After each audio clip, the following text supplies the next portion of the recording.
ఈ నడుమ చాలా మంది దొంగోళ్ళు తాళాలు గొల్లాలు వగలగొట్టుడు కంటే ఎక్కువ గోడల్నే బద్దలు కొడుతున్నారు కదా. మొన్నట్లనే సూర్యాపేటలున్న ఓ బంగారు దుకాణంలో గిట్లనే గోడ బద్దలు కొట్టి అందులున్న మొత్తం 18 కిలోల బంగారాన్ని మాయం చేసిండ్రనే ముచ్చటను చెప్పుకున్నాం కదా.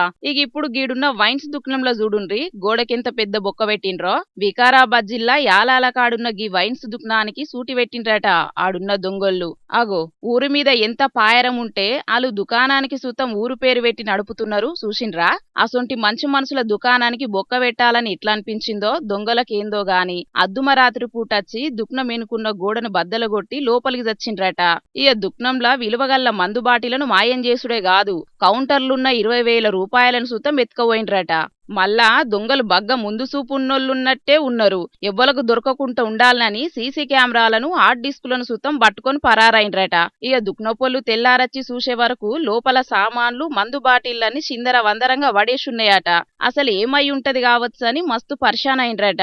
ఇక వెనుకపొంటి గోడకు పెట్టిన రంధ్రం చూసే వరకు చోరీ ముచ్చట మీద ఫుల్ క్లారిటీ వచ్చిందన్నట్టు. ఇక ఎంబటే గీ ముచ్చట మీద పోలీసుల్లో కంప్లైంట్ చేసే వరకు వాళ్ళొచ్చి కేసు బుకింగ్ చేసుకుని దొంగలను పట్టుకునే పనుల పడ్డారట.